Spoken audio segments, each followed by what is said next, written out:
Should governments impose religious political will upon the people? Should we be living in a theocracy? Hello, and welcome to the Emissaries of the Gospel podcast, where we fight the darkness wherever it is prevailing. My name is Jeremy Brown, and we will be answering these questions and more in this episode. Don't forget to hit the like and subscribe buttons if you haven't already, and click on the bell icon to receive notifications whenever we post content. It helps this ministry and this channel. Today, I'm going to talk about Christian nationalism, theocracies, theonomy, and so much more.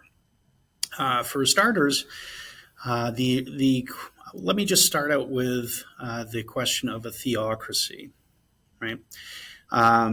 Here's something where there's a huge misnomer. Most people don't even understand what a theocracy is. All a theocracy means is that there is a God that rules over a particular nation or state or political group of people, right? And that God's laws are the laws that govern the nation. Obviously, the Lord Jesus Christ is the one true God, the King of Kings, the Lord of Lords, and he is ruling and reigning now over all nations. And all nations do have an obligation to kiss the Son, lest he be angry. They have a duty to acknowledge Christ as Lord and to seek to honor him. How that works out, we're going to get to.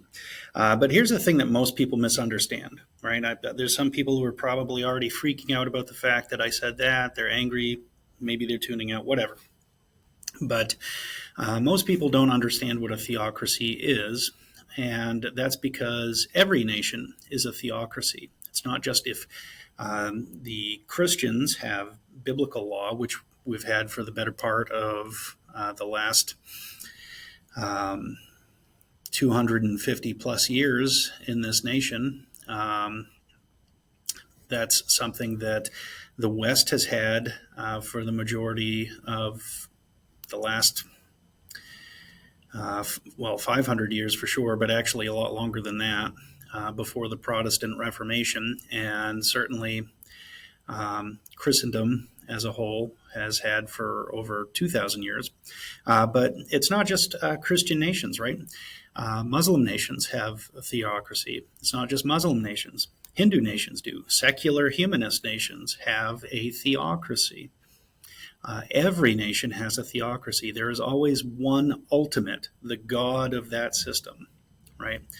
And that is the one who is being revered. That is the one that you can't really blaspheme. That's the one that sets the laws, and so on and so forth, right? And so in secular humanist theocracy, the God is usually demos, or the people, right?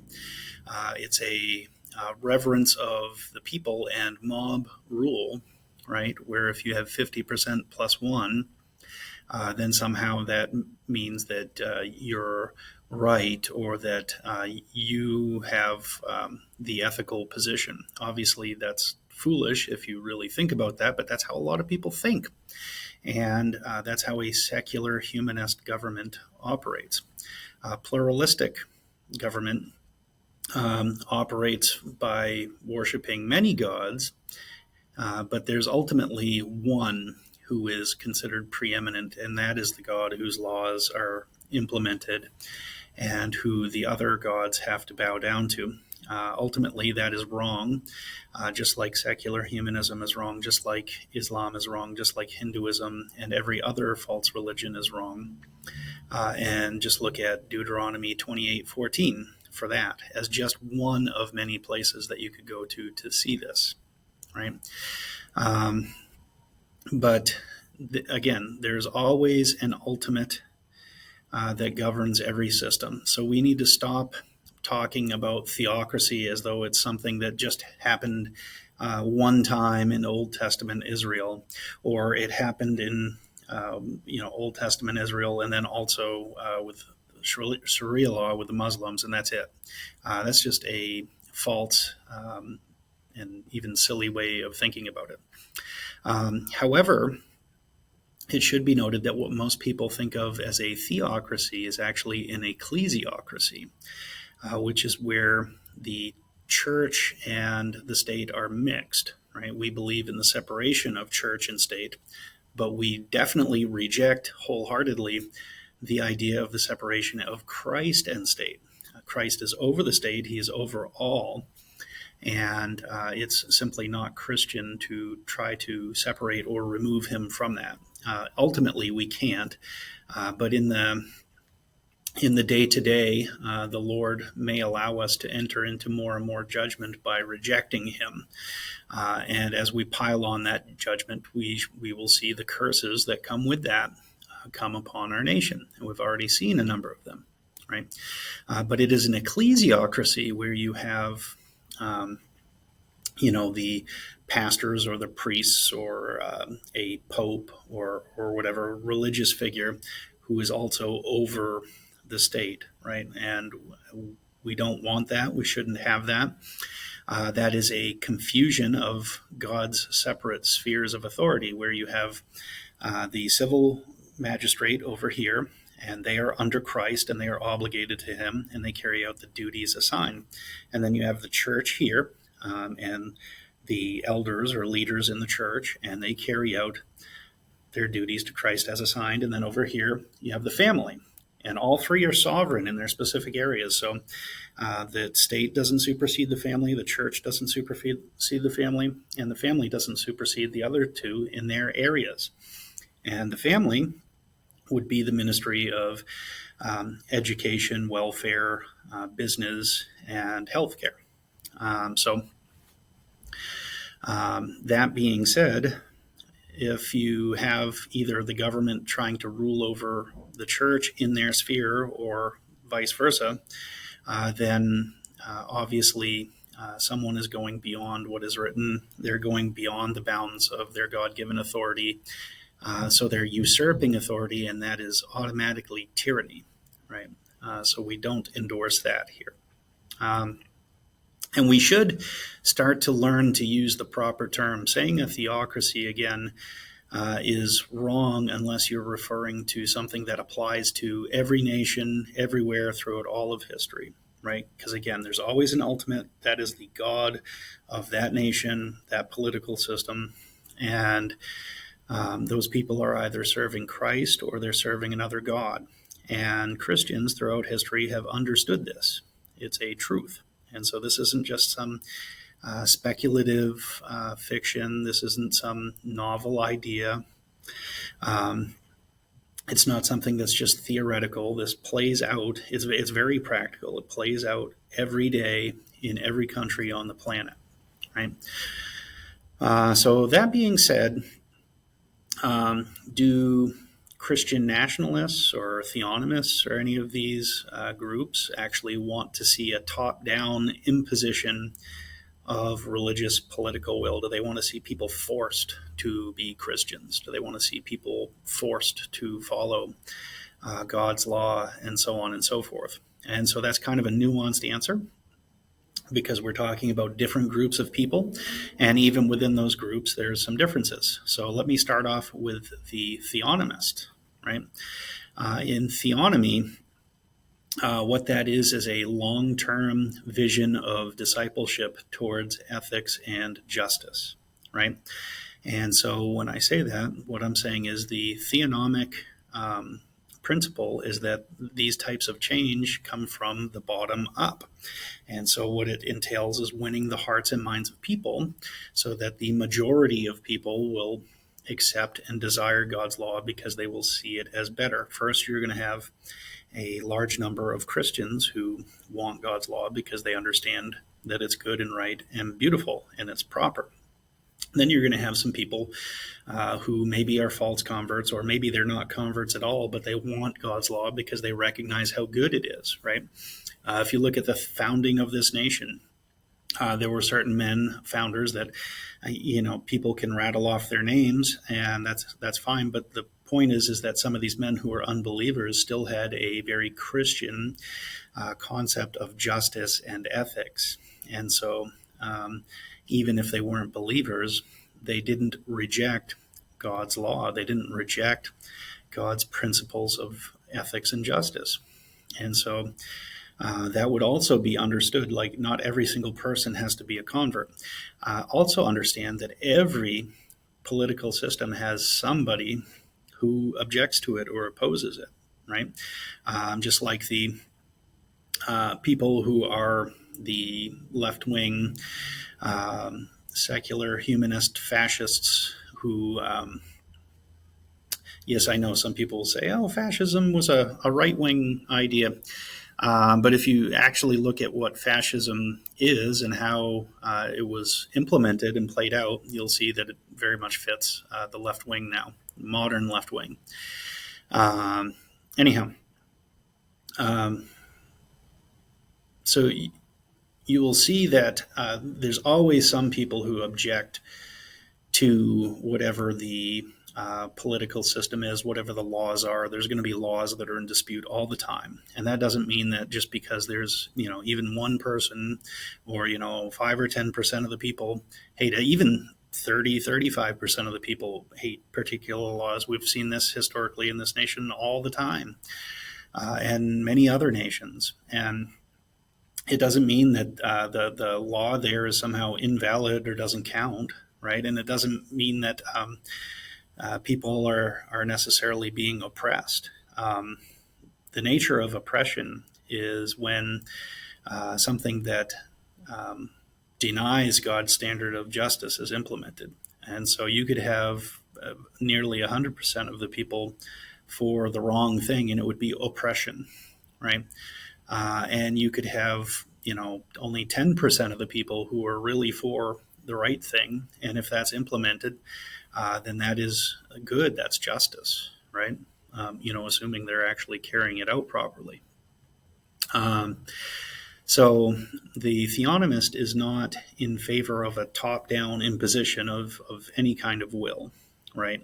However, that does not mean that the theonomist would object to or be really disappointed if one day we had, a conversion in the House of Representatives of, majority of its members, or, all of the Supreme Court were Bible-believing Protestant Christians, and we had a Christian president, and, even if we had 70-80% of the nation were pagans, we had righteous laws, right? We're not going to cry about that and say that's somehow injustice, and hopefully any Christian wouldn't, right? I think there's a lot of non-Christians who wouldn't. We have non-Christians right now, very openly non-Christian, who are looking at the madness of the political arena outside of Jesus and God's law, and they say, we need Jesus, right? You even see Joe Rogan saying stuff like this, and Joe Rogan is famous for mocking Christians in the past, and he's still never had a profession of faith. And a lot of times when you listen to him, it's very obvious that he's not a Christian. But even he will talk about some of this stuff. Now, that doesn't mean I think that Joe Rogan, wants all aspects of God's law. I'm pretty sure that's not the case, but it is the case that he's recognizing that you need Christ over this nation to have sanity, right? And people took that for granted for far too long, and now we're seeing the fruits of that madness, right? But again, the theonomist would not want a top-down imposition. They want to see organically people be discipled into embracing God's law, because that's a long-term solution. Israel might have had a good judge or a good king at various points, but the people always reverted back to idolatry and oppression. And sometimes those good magistrates only really mitigated the issue, right? So praise God for that, but at the same time, we want something better than that, and we believe that something better than that is in store. So then I get to the Christian nationalist. And, how do they look at it? And I would say that that's kind of a mixed bag, right? There are some who would more or less agree to virtually everything I just said about the theonomist, right? So I don't want to rehash that out.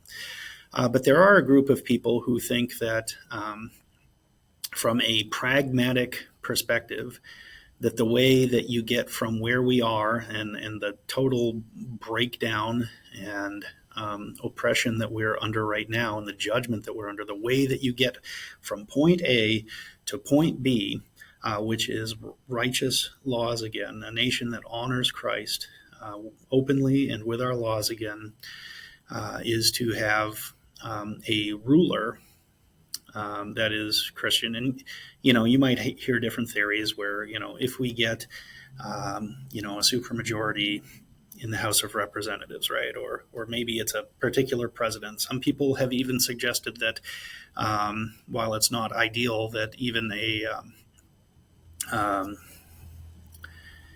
drawing a blank, but basically a tyrant, right? Like, I shouldn't say a tyrant, because if they implemented God's law, they wouldn't be a tyrant, but someone who is basically going to rule without question, not a king or a prince, right? But just, an ultimate authority, more like a Caesar, right?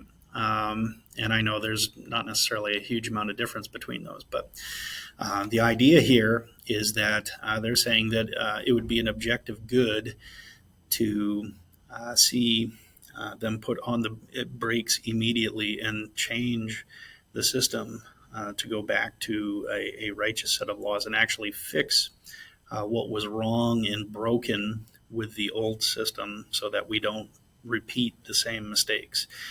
Some people in the Christian nationalist crowd would say you can only do that if you have a king or just an executive branch of authority.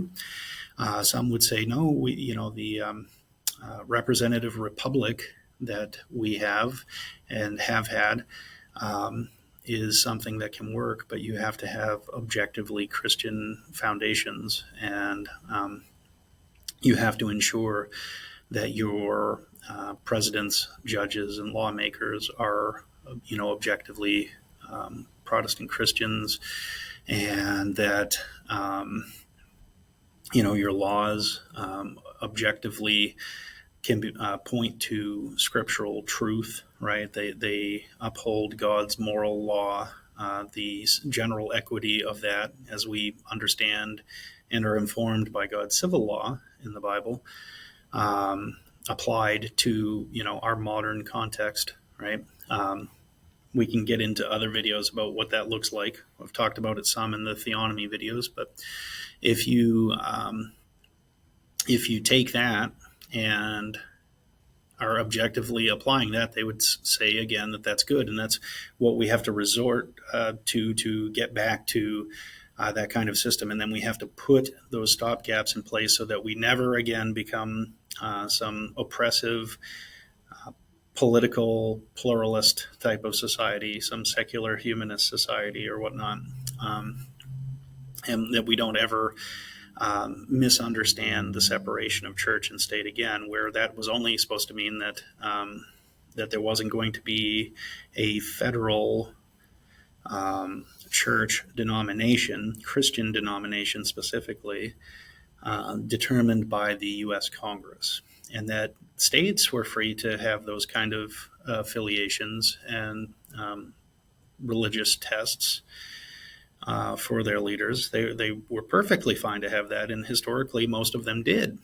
And certainly that Christ and Christian thought always had a place in the political discourse, right? And when I say political discourse, I mean like in the halls of Congress and in the Supreme Court of the United States and from the presidency of the United States. It's always had a position there and always should.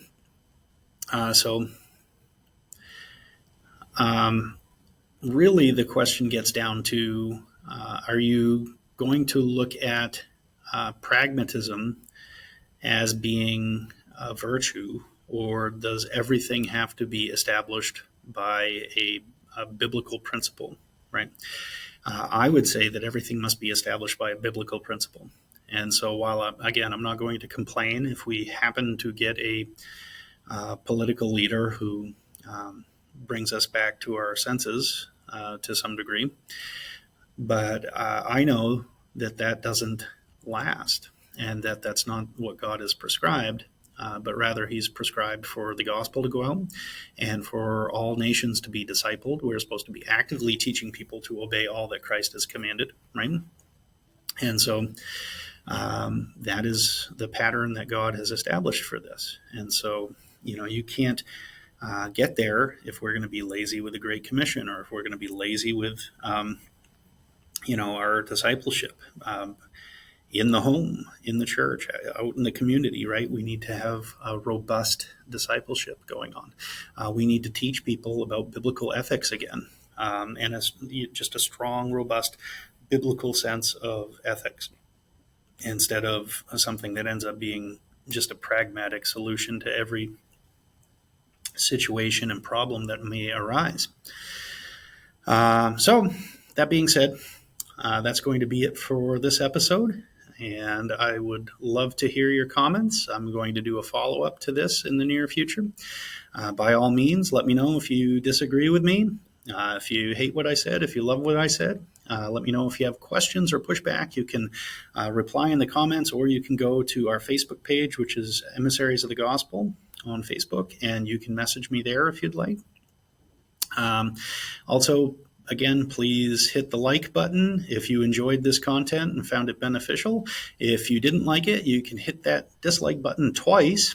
And then, again, please subscribe and click the bell notification so you get or a bell icon for notifications, so you get notifications every time we post. Thank you so much for listening, and until next time, God bless.